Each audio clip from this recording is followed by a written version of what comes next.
everyone, and welcome back to my channel. Today I am going to be doing the teaching tag, which I didn't even know existed until one of the teachers that I subscribed to put it up, and I was like, wait, this exists? Why haven't I done it yet?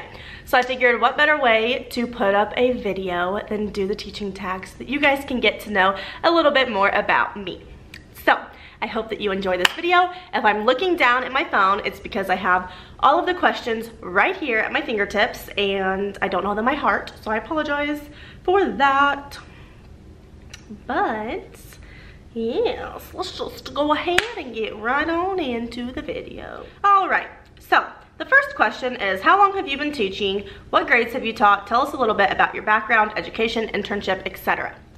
So I just finished my very first year in kindergarten, and I am actually, if you have not seen my most recent vlog, moving up to 5th grade for the next coming school year.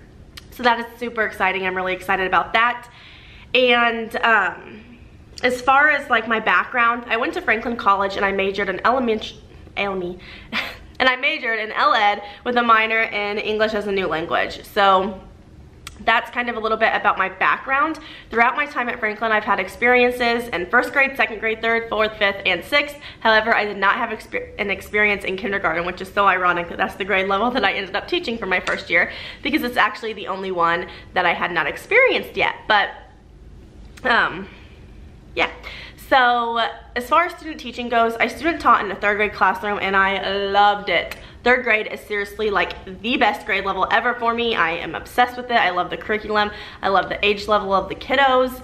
It's just my favorite grade ever to teach. So that's a little bit about my student teaching and a little bit about my background. But like I said, I'm going up into my 2nd year of teaching. So the second question is, what grade do you currently teach and where do you teach? So I teach in Indiana, and like I said, last school year I taught kindergarten, but this upcoming school year I am teaching 5th grade. Number 3 is, what is your school mascot? And we are the Gators. So we're like an alligator, but we just call us the Gators. Number 4 is, how many students are in your class this year? So when I taught kindergarten, the most I had was 24, but one moved away, so I ended up only having 23. And honestly, that was a little bit much. However, I know some people have like 30 kids, and I have no clue how you could do that. Because for me, like my personal preference, I need it a little bit lower, just so my classroom management is like where I want it to be. However, if I did have 30 kids or so, I would just have to figure out how to make it work. And I praise all of the teachers who do have like 30 some kids in their class. You're awesome. Like I could not do that, I don't think. The next question is, what is your ideal class size? And so my ideal class size, so like what I would really want it to be, is a little bit selfish, but I think that like 18 or 19 would be so perfect. But honestly, 18 to 20 is probably my ideal class size. And I already have my class list for this upcoming year, and I only have 20 students. So if no move-ins come in over the summer, then I will be teaching 20 kiddos, and that's like a dream. I feel like I'm really excited about only having 20. But if I end up having more, again, like I said, I would just make it work. The next question is, what is your favorite drink at Starbucks? And I would have to go with a venti iced chai tea latte with 7 pumps of chai. It's so good. And that's not really coffee though. So if we're talking coffee, I really like the caramel macchiatos or the vanilla lattes. However, I am a Dunkin' Donuts fan. Like, I like Dunkin' Donuts coffee way better than Starbucks. Call me crazy, I know, but I just think it tastes so much better. I don't know. I feel like I'm like the only person that thinks that. You like that basketball right here? It's my dog's. Sorry about that. The next question is, what is your favorite online resource? And for kindergarten, my favorite online resource, I have 2 of them. The first one is abcya.com, so it's abcya.com. My kiddos loved it. I used it for Daily 5 when they were on the computers, and they seriously loved it because it's just a bunch of educational games for the students in that grade level. So that was a really good one. Another really good one that I actually haven't heard a lot of teachers talk about is Storybots. Now, I would only use this for kindergarten or 1st grade probably, because it's more of like the basics of phonics, but it is seriously amazing. Let me show you one of the videos, like just a little bit of it, because it is such a good resource and my kiddos absolutely loved it. They would always ask if we can watch Storybots. So if you teach kindergarten or first grade, seriously check this out. Storybots. If I can get it. Oh golly gosh, we have gotten to the letter G.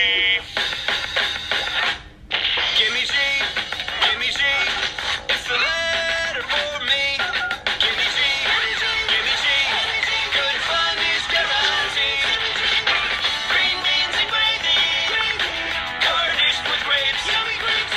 If it begins with the letter G, you know it's gonna be great. Oh G. My gyroscope is gaining gravitational rotation. Land is a gorilla eating. Okay, so that's just some of it. Most of their videos are like 1 minute to 2 minutes long. This one is 1 minute and 25. But like I said, it's really good for learning the sounds and letters, and it has a video for every single letter. And it also has like science and social studies videos as well. So if you're doing something like over the life cycle of a butterfly, they have a video about that. So I just really love Storybots, and like I said, I haven't heard a lot of teachers talk about it. So if you're interested in Storybots, you can get it on YouTube, which is what I just got it on, or they also have an app for it, so you can get it on your iPhone or your iPod, or iPad, I guess, and the kiddos can get on it from there. But my kids, like I said, loved it. So like at the beginning of kindergarten, you know, you're learning a letter each day, and then you get into the sounds. So when we got into the sounds, like learning what the sound G makes, for instance, every time my kiddos would be like, can we watch Storybots? And I'm like, yes, we're getting to it, don't worry. But it's really good, and like I said, my students loved it. The next question is, can you describe your perfect classroom? So for me, I mean, I feel like every teaching tag I've watched really just says like a lot of windows, which I totally agree with. I would want a lot of windows. I would want tables instead of desks. I would want flexible seating, so whatever kind of flexible seating I wanted, so different kinds of chairs, low tables, high tables, things like that. I would really want that. And I mean, that's basically it. Just a lot of light. I want bright, and I want it to be very homey too, so like a homey feel to it. The next question is, what is your favorite and least favorite part about teaching? So pretty self-explanatory. My favorite part is just building relationships with my students. That is like one of my things that I strive to do, and that I make sure that I do every single year. And I say every single year because I've been in a classroom since my sophomore year of college. But just like getting on a deeper level with them, finding out things about them that you wouldn't know if you didn't ask, and just building that relationship and that connection, so that if something ever is wrong with that student, you can kind of bring back that connection that you had. And I don't really know if this is making sense to you, but it's just basically building relationships with students, and just the kids is my favorite part about teaching. But if I want to be a little bit different than what some other teachers have said, another one of my favorite parts about teaching is making those engaging lessons for those students that they will always remember. Like at the end of the year, like, oh, I remember when we did this. Like, I love that. And the reason they remember it is because it was engaging and because they did like it. So that's another thing that I really love about teaching. Something that I don't love about teaching is all of the testing. I do not think that a test should define you or define a student, especially when you're 8, 9, 10, 11 years old. For me, I was a horrible test taker, and just because I was a bad test taker doesn't mean that I didn't know the material. I was a bad test taker because I just got anxiety, and then I freaked myself out, and then I would put the wrong answer. And I know some of the kids in my school are also bad test takers, and I just don't think it's fair that a number has to define these students. And in kindergarten, I didn't really have to worry about that because we didn't do those types of testing, but in 5th grade, I am going to have to worry about test taking skills and strategies, so I'll make sure to hit on that with my 5th graders. But that's probably my least favorite part, is just the testing and how the state thinks that it should define your students, and I do not think that at all. Or I don't think it should define you as a teacher as well, about how well or poorly your students did. Next question is, what is some advice that you would give to a beginning teacher, someone who is thinking about going into teaching, or someone who is already in teaching? So advice that I would give a beginning teacher is just make sure that you are like I kind of said earlier, building relationships with your students, get on a different level with them, because if you just come in and you do the same routine every day and you don't ask them questions about their home life, or you don't give them time to express their feelings, they're not going to have as much fun in your classroom as they would if you do let them express their feelings and express their interest. So just making sure that you're building those relationships with them and you have that connection with them. The next question is some advice that you would give to someone who is thinking about going into teaching. So for this one, my biggest advice is to get into a classroom and figure out if it's something that you really want to do. I had plenty of sorority sisters who were in LED, and in their sophomore year when they got into their first field experience, they absolutely hated it and they changed their major. So if you can just somehow get into a classroom or volunteer at a preschool and see if it's something that you actually even enjoy doing, I would do that before you for sure set your major on it. The next question is, again, some advice that you would give to someone who is already teaching. And so for this, I was like thinking about it and like, what could I give a teacher who is already teaching?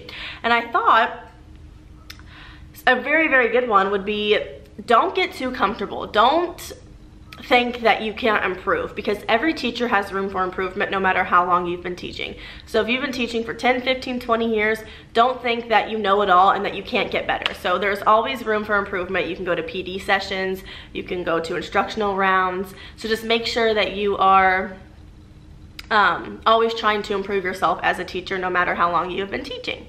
So I feel like I went over this like so quick, and I am sorry about that, but I am a really fast talker and I need to try and slow it down sometimes. So I really hope that you enjoyed this video. My classroom setup series will be coming very shortly after this one. So I'm planning on filming it actually tomorrow, Thursday. And I have a few options on what I'm going to call it, but I haven't exactly decided yet. So be on the lookout for that, and I think that's about it for this video. So I really hope that you enjoyed this teaching tag. If you are a teacher and you have not done the teaching tag yet, I tag you to do it because I would love to watch it. And I think that's about it. So thank you so much for watching, and I will see you guys in my next video. Bye!